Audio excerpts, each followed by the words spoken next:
Hey ladies and gentlemen, welcome back to the channel. As always, it is Nick here, back with your daily crypto news and analysis. And today we are going to be talking about Ripple and XRP, as well as the vast majority of crypto and finance. And with that being said, let's just dive in and let's start off with Fortress.io. So you guys are probably all aware of the news by now. If you're not, then it's okay. A little bit ago, we seen Ripple was trying to acquire Fortress.io, which was basically a company centered out on multiple areas around custody services, tokenization services, and so much more. Now, at the time, it was very exciting. We were very excited about it. But leading up to the acquisition, we seen a few things happen. One of the biggest ones was, well, guess what? Fortress got hacked. And if you are a company that is focused on institutional grade use cases and you're saying this and that and you're following everything, you are not going to achieve institutional and enterprise grade adoption if your overall infrastructure is not secure. This is a big problem. Now you might be wondering, Nick, why are you even bringing this up? Like, what's going on? Well, it's very simple, right? We've seen Brad actually address this over on Twitter, and he said a few weeks ago we signed a letter of intent to acquire Fortress Trust. We've since made the decision not to move forward with an outright acquisition, though Ripple will remain an investor in Fortress. The Fortress team is incredibly talented and has built products solving real customer problems. While this outcome is different from what was originally planned, we'll continue to support them and hope to work together in the future. Now, outside of this, a lot of people thought that this was bad news. They, started to FUD on XRP and say, hey, like, look at Brad Garlinghouse couldn't dump his XRP bag and all this kind of nonsense. Outside of this, I think that they simply pulled out because, one, I think that first off, the amount of money that was hacked was a significant amount. Also, it really kind of proves that the infrastructure of Fortress was not as secure as they made it out to be. Also, outside of this, the team seems to be very unprofessional. Zach XBT, which I'm sure that you guys know about Zach at this point in time. If you don't, then that's okay. Well, this article got posted, the one that I'm reading here, by Ben Wise over on Twitter. And we do see Zach responding and saying that last line is unbelievable. Scott Purcell managed to lose his customers' funds not once, but twice. Laugh out loud. And here we have Purcell, the CEO of Fortress Trust, told Fortune that BitGo had also been in the running to acquire his company. As you've seen from his Sour Grapes tweets, Mike Belsch has chosen to violate our NDA to essentially whine about me not selling the trust company to him. Very, very interesting. And yeah, I mean, like, listen, as we really kind of look at what is going on here, I just think that it's in Ripple's best interest if they don't acquire Fortress Trust, if I'm being completely honest. And I'm actually very happy about this news because I remember this article coming out earlier this month, right around the same time that we've seen Ripple talking a little bit about the acquisition. And it got me a little bit worried because when you are talking about something as big as Fortress, right? Like where you actually have institutional grade and enterprise grade custody services, tokenization services, like you can't have, billions, tens of billions, or even possibly hundreds of billions and in the trillions, if we're talking about major institutional grade adoption, eventually, you can't have that on a platform that's getting hacked. You just can't, right? And, when I seen this, it just worried me. So I'm actually happy about this. I think that all of the FUD around this is a little bit ridiculous. Let me know what you guys think down in the comments below. But what I do want to talk to you guys about, and what I'm very excited about talking to you guys about, is this announcement from the BIS. So the Monetary Authority of Singapore was actually tagged in this. They actually messed up the tag, but we do see them correcting it here. This is the Monetary Authority of Singapore. And we do see Project Mariana, tested automated market makers, AMMs, which pull the liquidity of hypothetical Swiss franc, euro, and Singapore dollar wholesale CBDC using innovative algorithms that enable spot FX transactions. Now, when we actually look into this, this gets very, very interesting. So first and foremost, we do see Project Mariana, BIS, and central banks of France, Singapore, and Switzerland successfully test cross-border wholesale CBDCs. Now, this is just recently, the 28th. It tested the cross-border trading and settlement of wholesale CBDCs, successful trading and settlement of hypothetical euros, Singapore dollars, and Swiss francs. DeFi elements tested in the project, specifically automated market makers, could form the basis for a new generation of financial market infrastructures. This is very interesting, and we're going to be addressing why here in a second. But first, I do want to go over a few things. So, the entire process is outlined here. We just see the project's proof of concept, POC, successfully tested the cross-border trading and settlement of hypothetical euro, Singapore dollar, and Swiss franc wrapped CBDCs between simulated financial institutions. The process relied on three elements: a common technical token standard provided by a public blockchain to facilitate exchange and interoperability between the different currencies, bridges for the seamless transfer of wrapped CBDCs between different networks, an automated market maker, which is a specific type of decentralized exchange to trade and settle spot FX transactions automatically. Very interesting. Now, what they do mention down here as well around all of this is that these protocols could be used by the next generation of financial market infrastructures facilitating cross-border trading and settlement between financial institutions. This is big. And we do see, as tokenization and DeFi technologies are still nascent, further research and experimentation is needed. The BIS Innovation Hub and its global partners will continue exploring their benefits and challenges based on relevant use cases. So as we look at this is very, very interesting. And the reason why I find it very interesting is because now we are seeing automated market makers being brought up in discussion. And this is all talking about wholesale settlement, CBDCs, cross-border payments, right? We know back in May, Ripple officially announced their platform for central banks to issue their own CBDCs. And again, even within this, it mentions how this will alleviate a lot of the pain points around settlement, and also even connecting CBDCs. When you actually go and read in their article breakdown on Ripple's overall version of the CBDC platform, you could see everything around this. It allows them to manage the entire life cycle, and also settlement is a big thing to focus on here, and even liquidity as well, which we know that has been outlined in the video that Ripple has on the central bank digital currency tab on their website. If you guys want to go check that out, you guys are more than welcome to. XRP does get brought up about 3/4 in.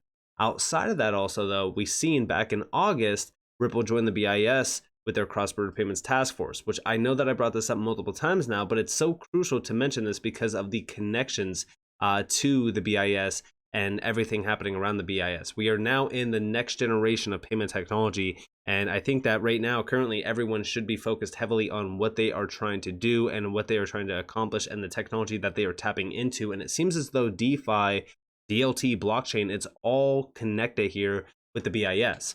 Outside of this, right, like going all the way back to November of 2022, most people miss this because it was November of 2022. This is where we actually seen the full-on announcement of Project Mariana, BIS and central banks of France, Singapore, and Switzerland to explore cross-border CBDC trading and settlement using DeFi protocols. Now, within this, we do see that the project will use DeFi protocols to automate foreign exchange markets and settlement. Automated market makers can become the basis for the new generation of financial infrastructure. Exploration on cross-border exchange of wholesale CBDCs is the first to involve 3 hub centers. Now, like I said, the reason why I am so excited about this is because of what they are building this upon. The full center is AMMs. AMMs are going to be the sweet sauce here. But also, as we do see, they mention that this project uses DeFi protocols to automate foreign exchange markets and settlement, potentially improving cross-border payments, and supporting a priority of the Group of 20, the G20 group, which is also focused heavily on crypto regulations. Today, DeFi built on public blockchains uses smart contract protocols to automate markets for crypto and digital assets. AMM protocols combine pooled liquidity with innovative algorithms to determine the prices between 2 or more tokenized assets. In the future, similar AMM protocols could form the basis for the new generation of financial infrastructures facilitating the cross-border exchange of CBDCs. Now, this is November of 2022. Check this out. So this is August 11th. This is from Ripple X Dev. The XRP Ledger AMM, Automated Market Maker, technical features and updates. Last year, Ripple X introduced the XLS30D spec, a potential game changer for the XRP Ledger. Let's dive into the progress and the possibilities. Within this, we do see the XLS30D spec proposes a protocol-native AMM integrated with the order book based decentralized exchange on the XRP ledger. It's been live on DevNet since November of 2022. November of 2022. Very interesting. Now, within this, we also do see hundreds of AMM pools were created to test the functionality, with many more accounts using them to exchange assets on the DevNet. A fresh amendment proposed is on the horizon to bring XLS30D to the XRP Ledger mainnet. Voting will follow. And so far, we really haven't seen major voting on this. Like, there's been 0 votes so far on the AMM. We are still waiting to see what happens here with the AMM, but this is hopefully going to be passed. This is a big deal. I'm pretty sure David Schwartz said this is like the most exciting upgrade to the XRP Ledger mainnet, if you will, if and when it does get passed. Now, also down here, we do see for the amendment to pass, 80% of the validator agreement is needed, sustained for 2 weeks, and if met, the XLS30D lands on mainnet. The doors open for community input, bug reports, and suggestions. Core stability is key. How can devs use XLS30D? Financial apps integrate AMM into trading and liquidity interfaces using, and they do outline it. Traders can benefit from efficient transaction routing. Liquidity providers can leverage the novel auction mechanism to reduce impermanent loss. Non-financial apps get the most optimized rate between the order book or AMM automatically. Enable fast and easy asset swaps within apps or checkout flows. Contribute to the AMM pool liquidity using single-sided or two-sided liquidity provisioning. This is a big game changer. And like I said, this is, in my opinion, the sweet sauce. And I even think that we are seeing this confirmed by the BIS with Project Mariana. I follow a lot of these projects because I keep telling you guys that they are crucial in their overall study basis on this type of technology and how to implement it. And also, by the way, big shout out to Mickey B. Fresh as well, Mr. Fresh Time, because he outlined how the AMM liquidity pool is going to be a game changer around XRP. And it's also unleashing a wealth machine. Direct quote, primary market liquidity on the XRP ledger includes DexCloud, payment execution engine, AMM pools as well. Trio of tech is simply unmatched, ingeniously resolving the age-old liquidity challenge. And we even see here, David Schwartz confirms in video, there's a major effort underway to integrate RippleNet's on-demand liquidity flow into XRP Ledger decentralized exchange and AMMs. Prisma routing on-demand liquidity volume equals relentless demand for XRP liquidity in AMM pools, unlocking the holy grail for XRP Ledger or the XRP DeFi ecosystem, a bona fide wealth machine. Check this out. Started a major effort to integrate DEX use into ODL. We have started a major effort to integrate DEX use into ODL, and that would include being able to trade against AMMs. Thank you, I think one thing that will make that more practical, what we really need on the XRP ledger is a fantastic like US dollar stablecoin, European Euro stablecoin. If we had really good stablecoins in the major currencies, which we don't have yet, then using the DEX would be more practical. So that's also something that we're hoping will happen. We came very close to that.